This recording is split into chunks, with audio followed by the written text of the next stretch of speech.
Hey guys, so in celebration of this channel reaching 5,000 subscribers, I have agreed to answer your questions, and today I'm going to be answering the first of them.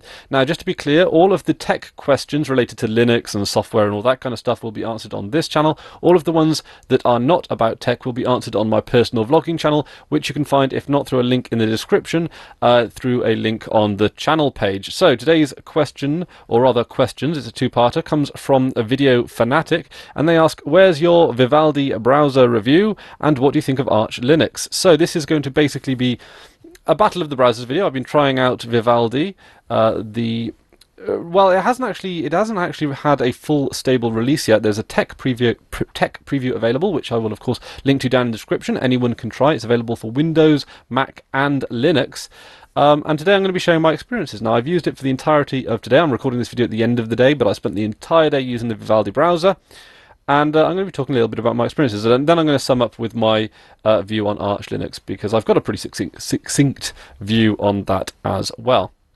So although Vivaldi hasn't had an official stable release, I have run into 0 bugs, which is... I think there have been one or two like minor sort of things that you barely would even notice, but for all intents and purposes, it's been very, very stable, very stable as you'd expect from an actual stable browser release.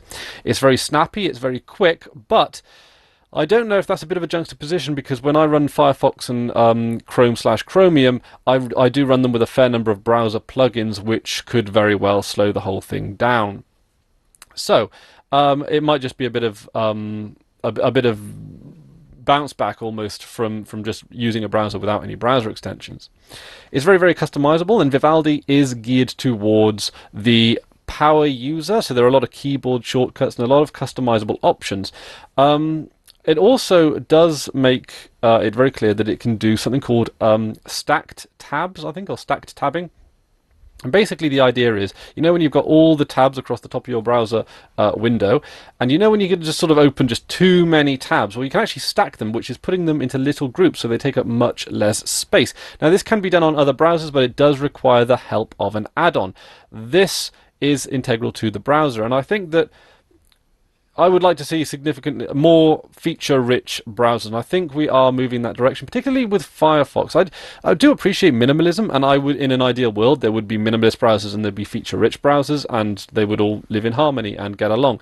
But we don't live in that world. But as a power user, as someone that uses the internet professionally and regularly and recreationally, having a feature-rich browser that is also snappy and quick, and so that would sort of insinuate that I'd like a lot of built-in features rather than add-on ability.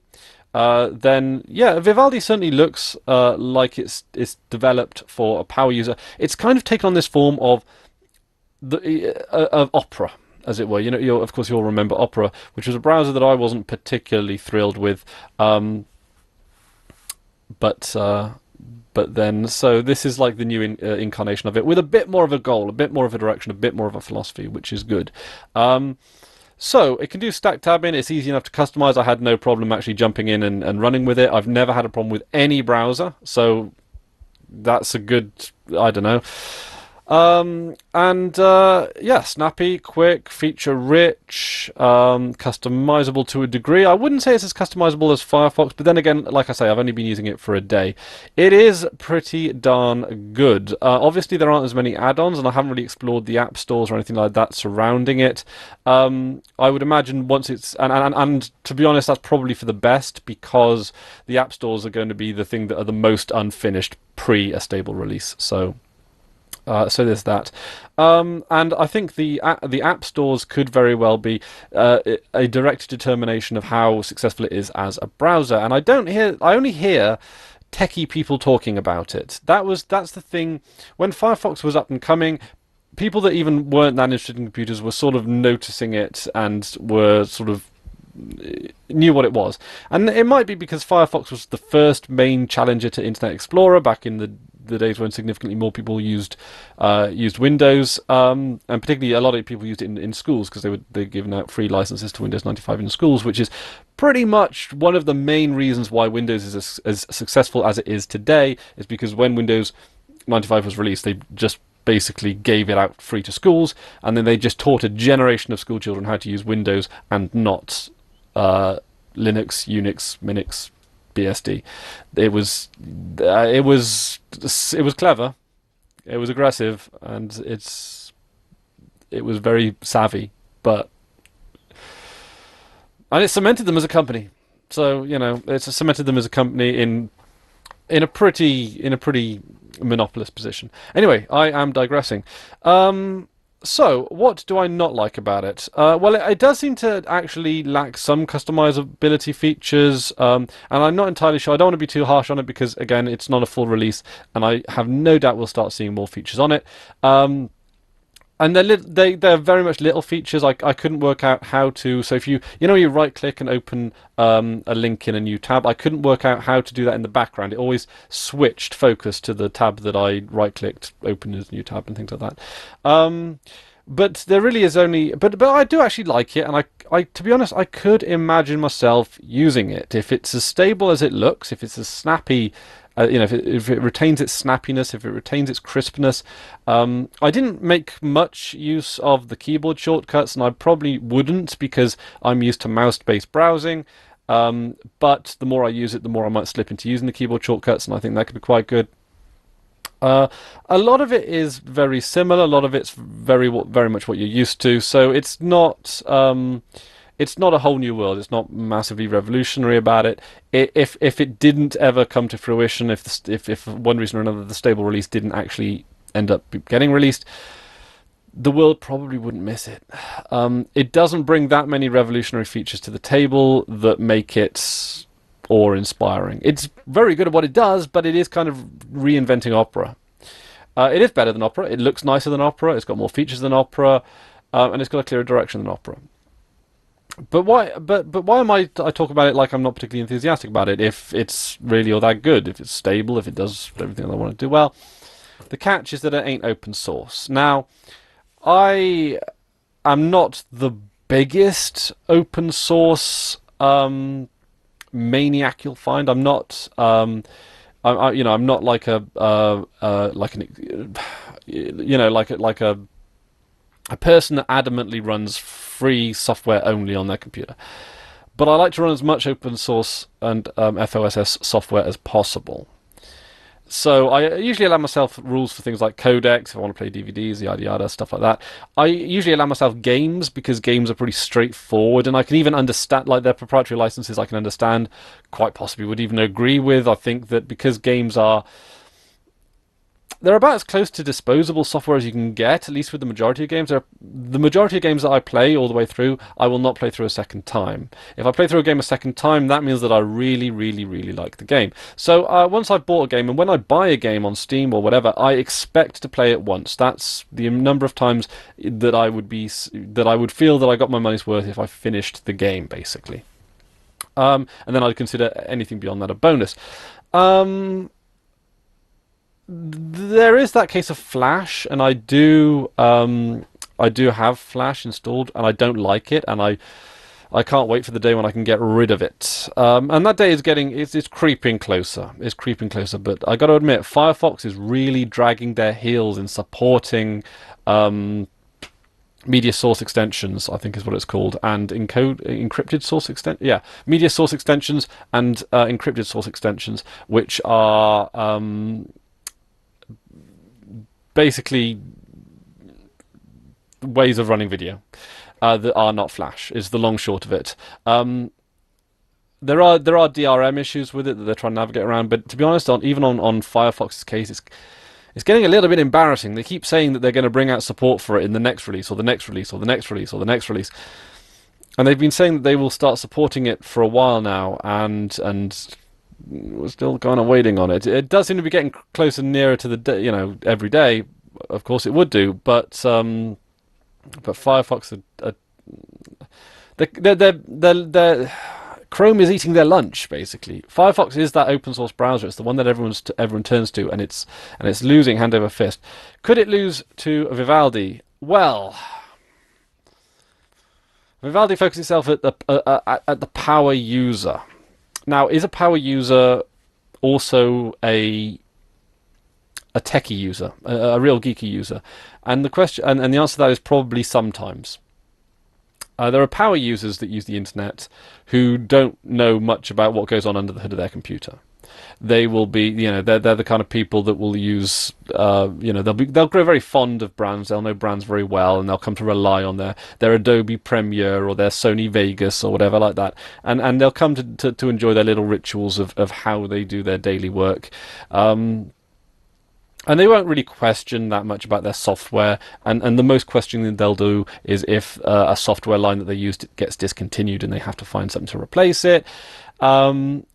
And then, there are people that sort of question about the stability and the security and the longevity of the software, the philosophy of the company that produce software. And a lot of these people tend to prefer open source over proprietary for a number of reasons, and particularly browsers.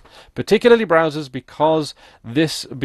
open source allows you and allows the community, or whatever community that browser is a part of, to actually third-party test it, third-party analyze it, to check it for spyware, malware, bugs, instability, and everything else in between. It's a very good way of keeping an eye on the security of a browser. It's very good at keeping an eye on things like the privacy features and so forth. Also, companies that open source just tend to be more on the up and up. They tend to be better companies. They tend to be more consumer friendly, more consumer focused. They seem to be they're more willing to listen to their communities. They're more willing to abide by a philosophy rather than sell out for profit. And the reason for this is because a lot of companies, I use the word company quite loosely, I'll be honest, because a lot of companies that produce open source software, namely Mozilla and Firefox, aren't really companies, but rather non-profit organizations that aren't charities. I suppose it depends what you consider a charity, to be honest, but I wouldn't call Mozilla a charity, even though you can say that they're kind of enabling universal access to the internet, which can lead to things like education and so forth, and stronger communication and bringing communities together. And that could, in theory, be seen as charitable work, but it's not providing water to a village that desperately needs it. But yes, and because Mozilla is not so much driven by profits, but rather the desire to create software, and that it's run and its income comes from numerous other sources, rather than actually having to pay for the software itself. And it works really, really well, and it's used, of course, in the Tor bundle. And if the Tor folks are using it, then you know that Firefox is on the up and up. So yeah, people that really want to know what goes on under the hood of their software are probably not going to find Vivaldi that appealing. I would love to use Vivaldi, but it is proprietary. And there is a bit of a sad thing about Vivaldi as well, is that their attitude towards coming into the marketplace, not so much the marketplace, but coming into the world of other browsers and internet software, is that Vivaldi is constructed almost exclusively, as I understand it, from open source libraries. There's a JavaScript library, which was, funnily enough, open sourced by Facebook, I believe, and then most of the other libraries come from Chromium. And to be as harsh as I could possibly be to it, Vivaldi is really just a reskin of Chromium. And I don't know if it's really the best thing in the world to take all these libraries, put a skin on top of it, and then close it off to the world. I think that it's kind of like the sort of the gentlemanly thing to do would be to keep it open source. And I think that they're doing it to protect their intellectual property, and there could very well be a profit motive in it, because Vivaldi is more of it's more of an enterprise than something like Mozilla. So yeah, there are a few problems I have with Vivaldi. Those problems are not with the software or browser itself. They are with the philosophy and the attitude of the company.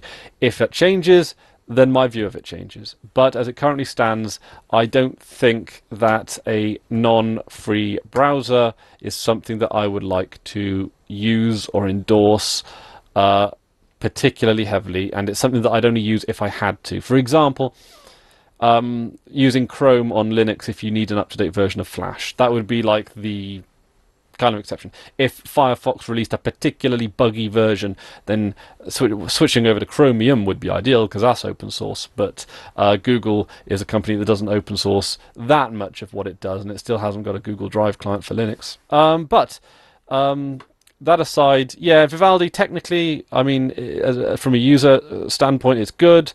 From a technical standpoint, and I think that it is just it does seem like a reskin of Chrome. And the UI, I've got to admit, I'm reasonably happy with the UI of both Firefox and Chrome. Firefox can install enough extensions to make it very similar to Vivaldi, and I understand that that can kind of reduce the stability of a browser. But you're not going to use all the features of Vivaldi, so you'll only probably want to end up installing a handful of one or two. And there's nothing to say you couldn't do that with Chrome or Chromium either. So, so I will not be using Vivaldi post today. I'll keep it on the system and probably look back on it from time to time. It's easy enough to install. You get given a .deb exe and whatever Mac OS you're using. I can't remember if it extends to the RPMs. It might do, it might not do. Don't hold me on that. But yeah, Vivaldi. Yeah, it's kind of like it's good, but it really needs to be open source. Out of all the software on my computer that I would like to be open source, well, I mean, obviously there's things like the kernel, desktop environment, and all that kind of stuff. But beyond that, in terms of day-to-day usage of applications and so forth, it would definitely, browser is up there with one of the things I would most like to be open source, because it is my Sherpa through the internet, as it were, or certainly the World Wide Web, and it's what I use to communicate with other people, and I want to have that degree of transparency there. That's just me. Maybe I'm quirky. Maybe other people on the channel feel the same way. Please let me know, of course, down in the comment section below. Apologise for something of a rambly review, but as this channel this is a channel where I like to expand on what I view, expand on my views, and I like to draw on your views as well, and I often go on tangents to illustrate the context of what it is that I say. I also like the one takes as well because they're a little bit more organic, they're a little bit more conversational. It's just the way I like these things. Almost like a one-person podcast. You could look at these kind of vlogs, I guess. So the next part of the question was, what do I think of Arch Linux?